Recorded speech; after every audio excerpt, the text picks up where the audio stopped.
நாம் தமிழ் கட்சி ஒரு கோட்பாட்டை முன்வைக்கிறது, எங்களுடைய அடிப்படை உரிமை. ஆனால் இந்த மண்ணில் வாழக்கூடிய எல்லா மக்களுக்குமான பிரதித்துவம் கொடுக்கப்படணும். அந்த அடிப்படையில் ஒக்கலிக கவுடா சமூகத்துக்கு ஒரு இடம், கவுண்டர் சமூகத்திற்கு 24 இடங்கள்ல கொங்கு வேளாள கவுண்டர் 24 இடங்கள் வழங்கியிருக்காங்க. அதே போல கல்லர் சமூகத்திற்கு 11 இடங்கள்ல நாம் தமிழ் கட்சி வேட்பாளரை நிறுத்துகிறது.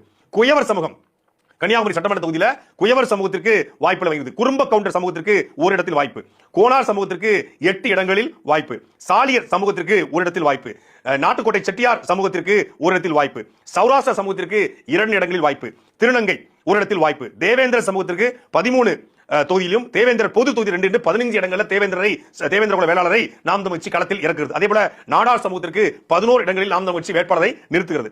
நாயக்கர் சமூகத்துக்கு கிட்டத்தட்ட 3 இடங்களில் வாய்ப்பு வழங்கியிருக்கிறது. நாயுடு ஒரு இடம், படுகஸ் 2 இடங்கள் வழங்கியிருக்கிறது. இதெல்லாம் தாண்டி எனக்கு தெரிஞ்சு இது வரைக்கும் எந்த அரசியல் கட்சியுமே பண்டாரம் சமூகம் வேட்பாளர் நின்றதே கிடையாது. கிட்டத்தட்ட ஒரு தமிழ்நாடு முழுக்க 25க்கும் மேற்பட்ட மக்கள் பண்டாரம் சமூகத்தை சார்ந்த மக்கள் இருக்காங்க. பல நாட்களாக அவங்களுடைய கோரிக்கை அரசியல் பிரதித்துவம். அந்த அடிப்படையில் பண்டாரம் சமூகத்துக்கு நாம் தமிழ் கட்சி ஒரு இடத்தில் வாய்ப்பு வழங்கியது. பழங்குடி சமூகம் 2 இடத்துல, பழங்குடி பொது தொகுதியாக சேர்த்து மொத்தம் 3 இடங்களில் பழங்குடி ஷெட்யூல் டிரைப்ஸ்க்கு மட்டும் 3 இடம். பிள்ளைமார் சமூகத்திற்கு 8 இடங்களில் நாம் தமிழ் கட்சி வாய்ப்புகளை வழங்கியிருக்கிறது. மருத்துவர் சமூகத்திற்கு ஒரு தொகுதியில் வாய்ப்பு வழங்குது. மறவர் சமூகத்திற்கு 10 இடங்களில் நாம் தமிழ் கட்சி வாய்ப்பை வழங்கியிருக்கிறது. மீனவர் சமூகத்திற்கு 5 இடங்களில் நாம் தமிழ் கட்சி வாய்ப்புகளை வழங்கியிருக்கிறது. அதே போல முதலியார் 8 இடங்கள்ல.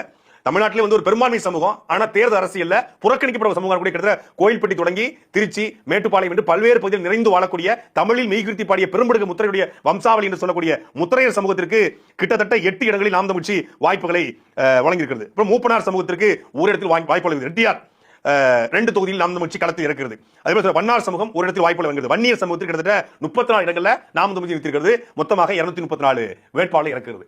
ஐயருக்கு 6 இடம் கொடுத்தான்னு சொல்றவங்க யாரும் வண்ணாருக்கோ, குயவருக்கோ, ஆசாரிக்கோ, மருத்துவருக்கோ நாம் தமிழ் கட்சி சீட்டு வழங்கியிருப்பதை யாரும் பேசாம இருக்கிறாங்க. ஐயர்களுக்கு வழங்கியது மட்டும் தான் கண்ணுக்கு தெரியுது. 7 இடங்கள்ல பொது தொகுதியில நீங்க எல்லாம் பொது தொகுதிக்கு ஆசைப்படலாமா என்று கேட்ட தலைவர்களுக்கு மத்தியில 7 இடங்களில் பொது தொகுதியில் அதில் 4 இடங்கள்ல பறையறை, ஒரு இடத்தில் பழங்குடியை, 2 இடங்களில் தேவேந்திரன் என்று 7 இடத்துல ஆதி தமிழ் குடி சொந்தங்களை தேவேந்திரை 7 இடத்துல நிப்பாட்டுங்களா? அது உங்க கண்ணுக்கு தெரியலையா?